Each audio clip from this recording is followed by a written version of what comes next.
Generosity is one of those words that unquestionably sounds good, right? I think from childhood, we're told to share, to give, to put others before ourselves. And we admire the selfless friend, the devoted parent, the person who goes above and beyond for everyone else. And in so many ways, generosity, I think, is really a virtue.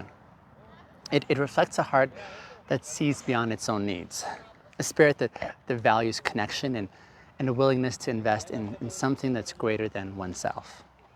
But like every virtue, generosity does have a shadow side as well.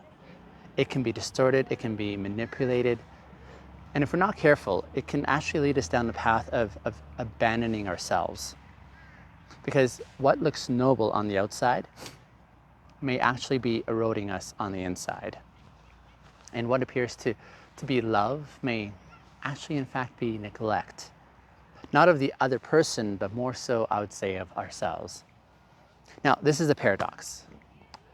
Generosity that abandons the self isn't generosity at all. It's depletion that's masquerading as a virtue. And it doesn't just harm the giver, it also harms that relationship. It creates this dynamic where one person, in essence, disappears in order to sustain the other. And that's not intimacy, that's an imbalance. So, how do we know when generosity crosses that line? I'd say one sign is the feeling of resentment that creeps in quietly.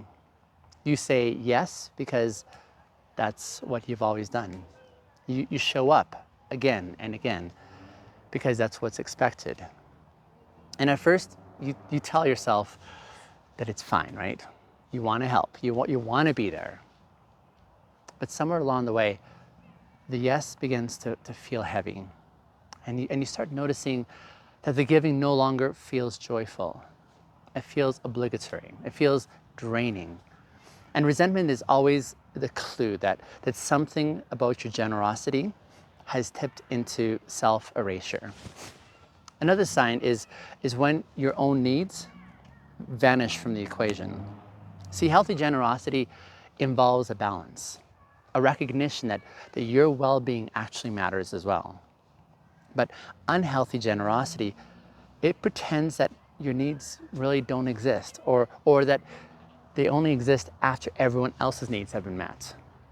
And so you convince yourself that you'll rest later, that you'll take care of yourself after everyone else has been looked after or is okay. But that later never seems to come because someone is always needing something. And the truth is, you've trained yourself to believe that their needs are always what needs to come first by priority. And intimacy can't thrive in that kind of environment. Intimacy actually depends on presence, like real presence. And you can't be truly present if you've abandoned yourself altogether. If the only version of you that shows up is the endlessly giving, endlessly accommodating version, then the relationship isn't with the real you. It's with the shadow part of you. And over time, that shadow leaves people unsatisfied. The giver feels invisible, and the receiver feels a strange distance that they can't quite name because they're not actually encountering the fullness of the other person. See, integrity plays a crucial role here. Integrity is really about alignment. The consistency, if you will, between what we believe and how we live it. If I believe that my dignity matters, but then I live in a way that constantly erases it, I've lost my integrity. If I claim to value like the truth, but I'm constantly hiding my exhaustion beneath a smile, I've lost my integrity. And when integrity is missing, generosity loses its meaning. Because without integrity, generosity isn't really generosity. It becomes more of a performance. Now, this is one of the hardest truths, I think, to accept. Sometimes our giving is not motivated by love at all. Sometimes it's driven by fear. Fear of disappointing others, fear of rejection, fear of conflict. We say yes because we're terrified of what might happen if we say no. And then we pat ourselves on the back for being generous. But underneath, we know the truth. This isn't generosity, it's compliance. And compliance is dressed up as generosity is just another form of self-abandonment.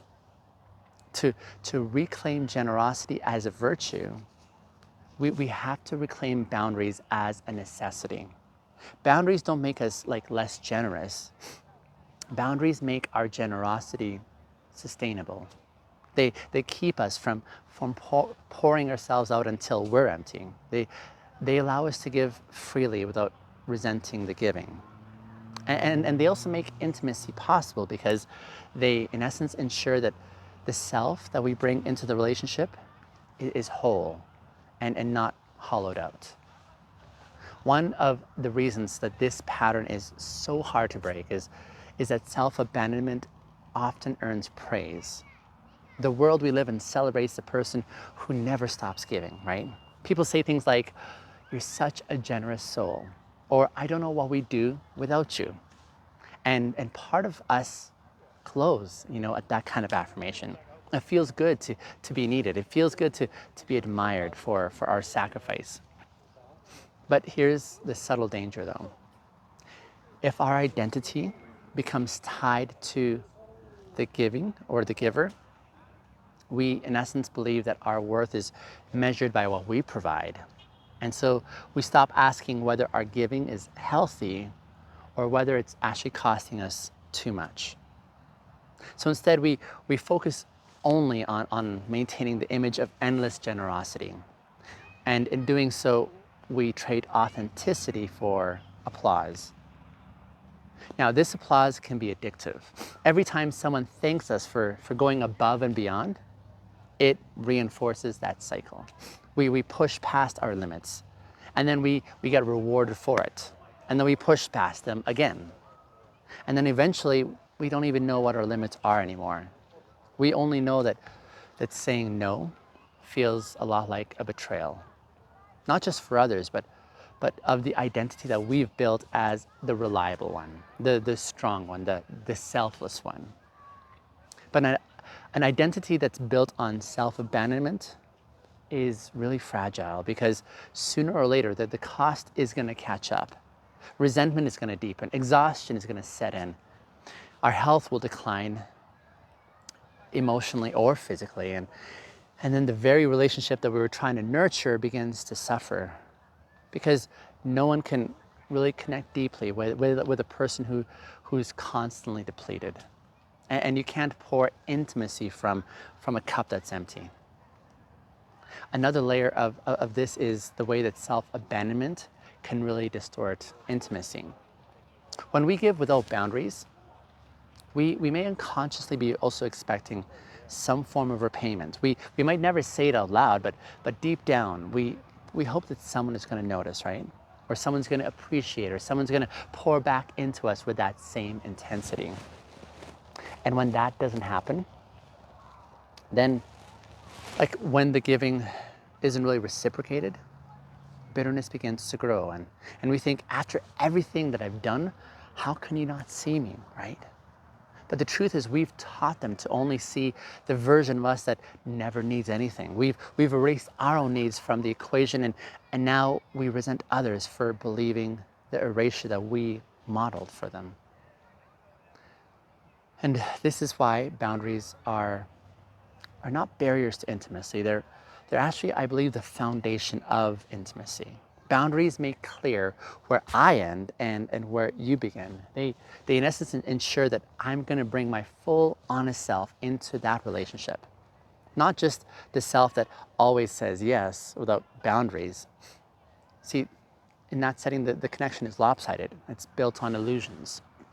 With boundaries, though, the connection can be mutual and built on truth. Generosity, when it's healthy, is rooted in freedom.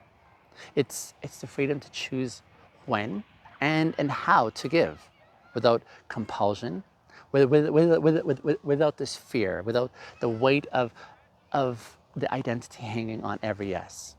It's a generosity that springs from abundance rather than scarcity, from love rather than from fear. And the difference is felt not just by the giver, but also by the receiver as well. Because when generosity comes from freedom, it carries joy. Like when it comes from fear, though, it often carries resentment, no matter how pretty we try to package it up, right? And this is why integrity is so crucial. Integrity asks, does my giving align with my values? Does it reflect like not only my care for others, but also my care for myself as well? Or am I giving in such a way that it actually betrays me in order to please you? These are the hard questions because they force us to confront the uncomfortable truths. They reveal where our generosity has, in essence, become a mask for insecurity or a shield, if you will, to protect us from rejection. But on the other side of these questions is liberation. See, when we stop confusing self-abandonment with generosity, we reclaim our power to give with authenticity. We stop giving because we're afraid of what will happen if we don't. And then we start giving because it's a genuine expression of who we are. And that shift changes everything for us and also for the people around us. Like, yeah. There's another layer to all of this that often I think goes unnoticed. And that's the way that self-abandonment in the name of generosity can actually harm the very people that we're trying to help. At first, it looks like we're making sacrifices for their benefit. But when those sacrifices leave us depleted or resentful or dishonest about our capacity, the relationship then becomes strained. So instead of feeling loved, the other person may feel guilty or confused or even disconnected. Because when we abandon ourselves, we inevitably begin to communicate, even if subtly, that the other person is responsible for our exhaustion. And so we say yes when really we mean no. And then we blame them for not noticing our hidden no. And we overextend ourselves and then we expect them to repay us for the cost that we never really acknowledged. And in this way, what looked like generosity at first now becomes this seedbed for tension. But real generosity doesn't carry any of those hidden debts. It doesn't say, I'll give to you now, but you'll owe me later, right? Real generosity actually comes from a place of fullness, not depletion. It says, I choose to give because I've chosen it freely. And there's no invisible ledger that I'm keeping against you. And that's, I think, what makes this so powerful. That's what makes it trustworthy. And when we confuse self-abandonment for generosity, we in essence are sabotaging intimacy as well. Intimacy by definition is about it's about being truly seen. But if the version of me that you encounter is the one that never says no, then you're not seeing me. You're seeing the mask that I've chosen to wear just to keep the peace. And eventually that mask is going to crack. And the frustration is going to leak out. And the bitterness is going to rise. And what once looked like virtue now begins to feel a lot like manipulation. But integrity demands that we resist the cycle. It demands that our giving be consistent with the truth of who we are, not the image of who we think others need us to be. And that means owning our limits. It means admitting when we don't have the capacity to give, right? It means risking someone else's disappointment in order to remain aligned with ourselves. And that's not selfishness, that's honesty. And honesty is the soil in which both intimacy and generosity can actually grow. And this is where courage comes in. See, because breaking the pattern of self-abandonment requires courage at every step. Courage to say no when yes would really win approval. Courage to set boundaries when silence would avoid conflict. Courage to believe that your worth is not measured by how much of yourself that you can give away. See, without courage, we in essence stay trapped in this cycle of depletion. And with courage, we discover a new way of being, one where generosity flows from strength and not sacrifice of self.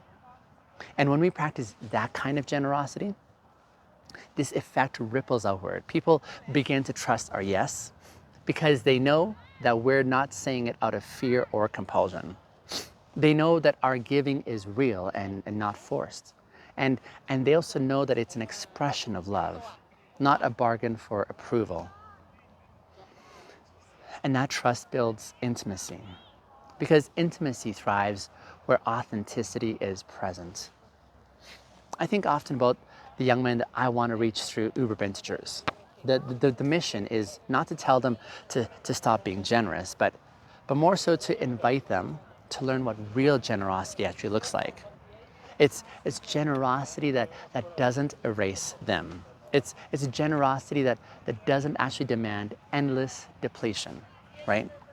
It's a generosity that actually makes room for both strength and tenderness, both giving and receiving. Because if we can't learn to give without abandoning ourselves, then our giving will always carry these hidden costs. Costs that, in essence, fracture relationships instead of deepening them. Now, the challenge then is learning how to give without losing ourselves, right? And that requires, I think, a redefinition of what generosity is. Generosity, you see, is not measured by how much you deplete yourself. Generosity is measured by the freedom and the authenticity of your gift.